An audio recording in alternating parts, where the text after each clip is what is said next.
চট্টগ্রামে শিবির নেতাকে তুলে নিয়ে যাওয়ার অভিযোগ। ভালো সরকার থাকলে পদ্মা সেতুর ব্যয় আরো কমিয়ে আনা যেত, বললেন সেতু উপদেষ্টা। জানাবো আয়নাঘরের প্রধান খলনায়ক ছিল বেনজির। মেট্রো রেল ভাঙচুর মামলা, রিজভী, পরোয়ার, নূর সহ ৪৭ জনকে অব্যাহতি।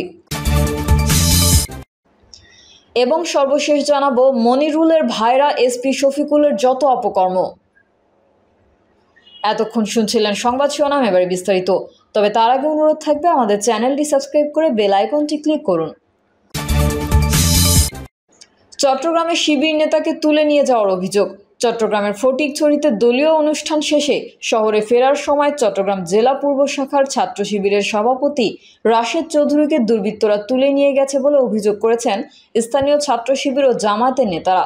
শুক্রবার সন্ধ্যা ৭টার দিকে ফটিকছড়ি উপজেলার নাজিরহাট ঝাঙ্কার মোড় থেকে তাকে তুলে নিয়ে যাওয়া হয় বলে অভিযোগ। ফটিকছড়ি উপজেলা জামায়াতের নায়েবে আমির ইসমাইল গনি বিষয়টি নিশ্চিত করে বলেন, আজ ফটিকছড়ির নাজিরহাট জামায়াতের কর্মী সম্মেলনের অতিথি হিসেবে রাশেদ চৌধুরী আসেন। অনুষ্ঠান শেষে তিনি সন্ধ্যা ৭টার দিকে পুনরায় শহরে ফিরে যাওয়ার জন্য নাজিরহাট ঝাঙ্কার মোড়ে যান। সেখান থেকে তাকে কয়েকজন তুলে নিয়ে গেছে বলে স্থানীয়রা জানিয়েছেন। আমরা বিষয়টি ফটিকছড়ি থানা পুলিশ ও উপজেলার নির্বাহী কর্মকর্তাকে অবহিত করেছি। উপজেলা নির্বাহী কর্মকর্তা মোহাম্মদ মোজাম্মেল হক বিষয়টি নিশ্চিত করে বলেন, অভিযোগ পেয়ে আমরা বিষয়টি নিয়ে কাজ করছি। ভালো সরকার থাকলে পদ্মা সেতুর ব্যয় আরো কমিয়ে আনা যেত, বললেন সেতু উপদেষ্টা। পদ্মা সেতু প্রকল্প ব্যয় সাশ্রয় করতে কাজ করছে অন্তর্বর্তী সরকার। ব্যয় সংকোচন নীতি গ্রহণ করে এর মধ্যেই প্রকল্পের মোট ব্যয় থেকে সাশ্রয় করা হয়েছে ১,৮৩৫ কোটি টাকা। এ সময় উপদেষ্টা আরও বলেন, পদ্মা সেতু নির্মাণের সময় ভালো সরকার থাকলে ব্যয় আরও অনেক কমিয়ে আনা যেত। প্রকল্পের মূল সেতুতে ৫৩০ কোটি, নদী শাসনে ৮০০ কোটি, সংযোগ সড়ক ও সার্ভিস এরিয়াতে ১৭৮ কোটি, মূল্য সংকোচন ৫০০, ভূমি অধিগ্রহণে ১০৩ কোটি, পরামর্শ ২০০ কোটি সহ মোট ১৮৩৫ কোটি টাকা সাশ্রয় হয়েছে। বিগত সরকার পদ্মা সেতুর নির্মাণ ব্যয় ধরেছিল ৩২,৬০৫ কোটি ৫২ লাখ টাকা। এর মধ্যে ব্যয় সাশ্রয় করে নির্মাণ ব্যয় কমিয়ে ৩০,৭৭০ কোটি ১৪ লাখ টাকায় নামিয়ে আনা হয়েছে। এই সরকার জনগণের আস্থা অর্জনের জন্য কাজ করে যাচ্ছে উল্লেখ করে সেতু উপদেষ্টা বলেন, এখন থেকে প্রতিটি প্রকল্পের ক্ষেত্রেই মূল্য সংকোচন নীতি অনুসরণ করা হবে। আয়নাঘরের প্রধান খলনায়ক ছিল বেনজির। বিএনপির স্থায়ী কমিটির সদস্য সালাউদ্দিন আহমেদ বলেছেন, সাবেক প্রধানমন্ত্রী শেখ হাসিনার ক্ষমতা দীর্ঘায়িত করার জন্য যারা কাজ করেছিল তারা এখনও রাষ্ট্রের বিভিন্ন জায়গায় আছে। আমি বলতে চাই, সর্ষের মধ্যে ভূত রেখে এই অন্তর্বর্তীকালীন সরকার কোনো কিছু অর্জন করতে পারবে না। তিনি বলেন, আয়নাঘরের প্রধান খলনায়ক ছিল বেনজির ও জিয়াউল হাসান। একজন চাকরিচ্যুত হয়েছে, গ্রেফতার হয়েছে। জিয়াউল হাসানকে গ্রেফতার করা হয়েছে। এখন এমনভাবে তাকে ইন্টারোগেশন করা হোক, আগামী ২ থেকে ৩ দিনের মধ্যে তার নেতৃত্বে বাংলাদেশের যত গুম, খুন, অপহরণ হয়েছে সেসব যেন সে বলতে বাধ্য হয়। অন্যথায় জেনে রাখবেন, ছাত্র জনতা এখনো আন্দোলনে আছে, তাদের নিয়ে যথাযথ ইন্টারোগেশন করা হবে। তিনি আরও বলেন, জিয়াউল হাসানকে কোনো ইন্টারোগেশন করা হচ্ছে না। তখন কর্নেল ছিল, এখন মনে হচ্ছে তাকে মেজর জেনারেল পদে উন্নতি দিয়ে রিটায়ার করে তারপর তাকে গ্রেফতার করে নাটক সাজানো হয়েছে ডিবিতে নিয়ে গিয়ে ইন্টারোগেশনের জন্য। তিনি বলেন, কেউ কি দেখেছেন জিয়াউল হাসান আজ পর্যন্ত কারো গুমে তার ভূমিকার কথা স্বীকার করেছেন? করেননি। কারণ জিয়াউল হাসানের পেছনে যারা ফ্যাসিবাদকে রক্ষা করার জন্য, হাসিনাকে রক্ষা করার জন্য, ক্ষমতা দীর্ঘায়িত করার জন্য কাজ করেছিল, তারা এখনও রাষ্ট্রের বিভিন্ন জায়গায় আছে। আমি বলতে চাই, সর্ষের মধ্যে ভূত রেখে এই অন্তর্বর্তীকালীন সরকার কোনো কিছু অর্জন করতে পারবে না। তিনি আরও বলেন, বেনজির এই গুম খুনের জন্য একজন মহাখলনায়ক। হাসিনার দুঃশাসন টিকিয়ে রাখার জন্য যার ভূমিকা ছিল অপরিসীম, সে এখন কোথায় তাকে খুঁজে বের করতে হবে। সে পৃথিবীর যেখানেই থাকুক সেখান থেকে টেনে হিচড়ে নিয়ে এসে আমাদের কাছে সোপর্দ করতে হবে। বাংলাদেশে তার ন্যায় বিচার করতে হবে। ডিবি হারুন, মনিরুল ইসলাম কোথায়? চৌধুরী আবদুল্লাহ মামুন কোথায়? তাদের গ্রেফতার করে তদন্ত করতে হবে, বিচার করতে হবে। এটা শত শহীদের রক্তের অঙ্গীকার। তিনি বলেন, শেখ হাসিনা দিল্লি গিয়ে পালিয়ে আছেন। আমি দাবি করছি দিল্লি সরকার তাকে ফেরত দেন। যদি ফেরত না আনা হয় তাহলে আন্তর্জাতিক আদালতে তার বিচার করা হবে। তিনি বলেন, সাবেক সেনাপ্রধান জেনারেল আজিজ বাংলাদেশে বহু গুম খুনের নায়ক, তাকে গ্রেফতার করতে হবে। গুমের পর ৬১ দিন আয়নাঘরের বন্দিত্বের নির্মম অত্যাচারের বিভীষিকাময় দিনগুলোর কথাও তুলে ধরেন সাবেক প্রতিমন্ত্রী সালাউদ্দিন আহমেদ। বিএনপি স্থায়ী কমিটির সদস্য আমির খুসরো মাহমুদ চৌধুরী বলেন, আমি এটা বলি, একটা প্রকল্প গুম হত্যার প্রকল্প। শেখ হাসিনা ক্ষমতায় থাকার জন্য একটা সার্বিক প্রকল্প করেছিল। গুম তার একটি অন্যতম প্রকল্প ছিল, অর্থাৎ গুমের মাধ্যমে ভয়ভীতি সঞ্চার করে সাধারণ মানুষ যাতে তার স্বৈরশাসনের বিরোধিতা করতে না পারে, সেই জন্য এই প্রকল্প নিয়েছিল।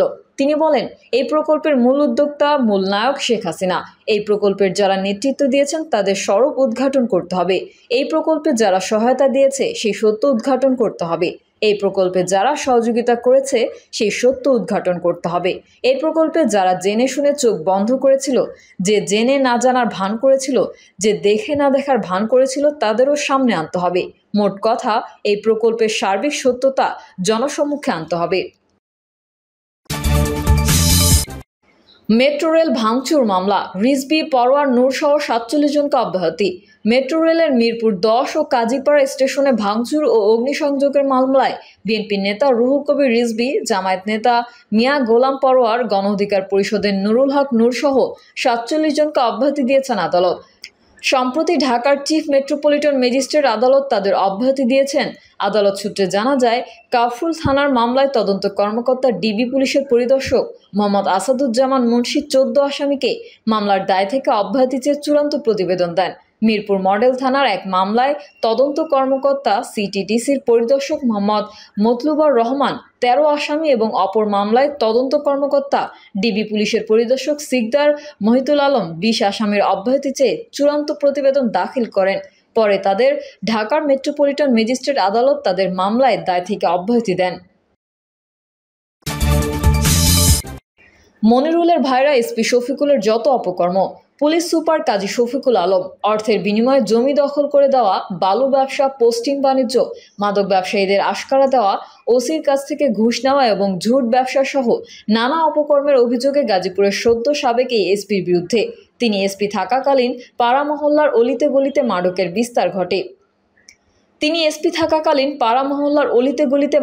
বিস্তার ঘটে।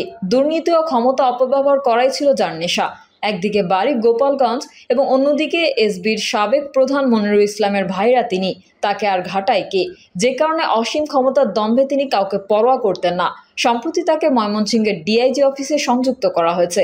আওয়ামী লীগ সরকারের পতনের পর এসপি শফিকের ভাইরা প্রভাবশালী মনিরুল ইসলামকে বাধ্যতামূলক অবসর দেওয়া হয়। মনিরুল ও শফিকুল দুজনেই বাড়ি গোপালগঞ্জে হওয়ায় এবং শীর্ষ পর্যায়ের পুলিশ কর্মকর্তার আত্মীয় হওয়ায় ধরাকে সরাজ্ঞান করতেন এসপি শফিকুল। সাধারণ মানুষ কোনো অভিযোগ নিয়ে তার কাছে গেলে কোনো পাত্তা দিতেন না। গাজীপুরের এসপি হিসেবে যোগদানের মাস দেড়েকের মধ্যেই কালীগঞ্জের নাগর ইউনিয়নের উলুখোলা এলাকায় ৩.৫ কোটি টাকা দিয়ে জমি কেনেন শফিকুল। খবর সংশ্লিষ্ট একাধিক সূত্র জানায়, শফিকুল ইসলাম কয়েক বছর আগে যখন ঢাকায় ডিবিতে কর্মরত ছিলেন তখন ব্যাপকভাবে ক্ষমতার ছড়ি ঘুরিয়েছেন। তৎকালীন ঢাকার পুলিশ সুপার শাহ মিজান শফিউর রহমানের লাঠিয়াল বাহিনী হিসেবে শফিকুল বহুবিধ অপকর্মে জড়িয়ে পড়েন। তখন শফিউর ও শফিকুলের নেতৃত্বে পুলিশের একটি টিম সালমান এফ রহমানের ভাড়াটিয়া বাহিনী হয়ে ঢাকা শহরে আইন বিরোধী বিভিন্ন অভিযান পরিচালনা করে। শাহ মিজান শফিউর রহমান বর্তমানে ডিআইজি। সম্প্রতি তাকে সিলেটের ডিআইজি পদ থেকে সরানো হয়েছে। ভুক্তভোগীরা ক্ষমতার চরম অপব্যবহারকারী এই শ্রেণীর পুলিশ সদস্যদের বিরুদ্ধে দ্রুত ব্যবস্থা নেওয়ার জোর দাবি জানান। এদিকে উল্লেখিত অভিযোগের বিষয়ে বক্তব্য জানতে যুগান্তরের পক্ষ থেকে একাধিকবার যোগাযোগ করা হলেও SP Shafiqul Islam phone receive করেনি। সূত্র জানায়, গাজীপুর সদর থানার ভারপ্রাপ্ত কর্মকর্তা থাকার সময় প্রায় ১ বছর আগে সৈয়দ মিজানুর রহমান একজন সুন্দরী কলেজ ছাত্রীকে মানিকগঞ্জ থেকে ফুসলিয়ে গাজীপুরে আনেন। তাকে শালবন ইকো রিসোর্ট নামের একটি রিসোর্টে ১০ দিন আটকে রেখে ধর্ষণ করেন। বিষয়টি জানার পর এসপি কাজী শফিকুল আলম ওই ওসিকে তার অফিসে ডেকে আনেন। রাতভর নানা নাটকীয়তার পর ওই ওসির কাছ থেকে মোটা অঙ্কের ঘুষ নেন। এরপর ধর্ষণ মামলা থেকে বাঁচতে ওসির সঙ্গে কলেজ ছাত্রীর বিয়ের ব্যবস্থা করেন। বিয়ের পর ওসি মিজান কলেজ ছাত্রীকে নিয়ে একটি ভাড়া বাসায় উঠলেও পরে এড়িয়ে চলেন। অতিরিক্ত পুলিশ সুপার মোহাম্মদ সানোয়ার হোসেনকে দিয়ে তদন্ত চালানোর পর ঘটনাটি ধামাচাপা দেন এসপি শফিকুল। এদিকে ভুক্তভোগীরা জানিয়েছেন, এ ধরনের ক্ষমতা অপব্যবহারকারী দুর্নীতিগ্রস্ত পুলিশ অফিসারকে শুধু বদলি কিংবা সংযুক্ত করলে হবে না, তার বিরুদ্ধে দ্রুততার সঙ্গে কার্যকর তদন্ত শুরু করতে হবে। এরপর বিভাগীয় মামলা দায়ের সহ দুর্নীতি দমন কমিশন থেকে সম্পদের হিসাবও নিতে হবে। একই সঙ্গে বিদেশ যাওয়ার উপর নিষেধাজ্ঞা দিতে হবে। সংশ্লিষ্ট সূত্র জানায়, গভীর জলের মাছ কাজী শফিকুল আলম বেশিরভাগ ঘটনাতেই কাজ করেছেন নেপথ্য থেকে। সামনে রাখতেন অতিরিক্ত পুলিশ সুপার সানোয়ার হোসেন ও মিরাজুল ইসলামকে। অতিরিক্ত এসপি সানোয়ার হোসেনের সহযোগী ছিলেন জয়দেবপুর থানার এসআই খালেক ও এএসআই মাহফুজ। গাজীপুর সদর উপজেলার সড়কঘাট পার হয়ে কালিয়াকৈর উপজেলার সীমান্তবর্তী কাঁথাচূড়া গ্রামের সোনাতলা মৌজা। ওই মৌজায় ঘন গজারি বনের পাশে শালদহ ইকো রিসোর্ট নামে একটি বিনোদন পার্ক তৈরি করা হয়েছে। ওই রিসোর্টে যাওয়ার জন্য স্থানীয় সরকার বিভাগ থেকে বিপুল অর্থ ব্যয়ে একটি নতুন রাস্তাও তৈরি করা হয়েছে। এসপি শফিকুলের ছত্রছায়ায় এখানে বিপুল পরিমাণ সম্পত্তি দখল করেছেন পুলিশ সহ সাবেক বর্তমানে কর্মরত বেশ কয়েকজন প্রভাবশালী কর্মকর্তা। শালদা ইকো রিসোর্টটি আদি ভাওয়াল কর্মজীবী সমবায় সমিতির নামে বলা হলেও এর বেশিরভাগ অংশের মালিক গাজীপুর মহানগরের পূর্বাইল এলাকার বাসিন্দা ও রাজুকের সাবেক চেয়ারম্যান মোহাম্মদ আনিসুর রহমান সহ গাজীপুর সদর উপজেলার পিরুজালি এলাকার বাসিন্দা ও সিলেটের এসপি আব্দুল মান্নান, এসপি বাবুল এবং গাজীপুর সদর উপজেলা পরিষদের সাবেক চেয়ারম্যান অ্যাড্রিনা পারভিনের। এখানকার জমি দখল সহ নানা অপকর্ম জায়েজ করতে সমিতির সদস্য করা হয় সাবেক মুক্তিযুদ্ধ বিষয়ক মন্ত্রী আকম মোজাম্মেল হক সহ স্থানীয় আওয়ামী লীগের প্রভাবশালী নেতাদের। প্রিয় দর্শক, এই ছিল এখনকার সর্বশেষ সংবাদ। আপডেট সংবাদ পেতে চ্যানেলটি সাবস্ক্রাইব করে বেল আইকনটি ক্লিক করুন। কমেন্টে আপনার মতামত জানিয়ে আমাদের সাথেই থাকুন। ধন্যবাদ সবাইকে। আল্লাহ হাফেজ।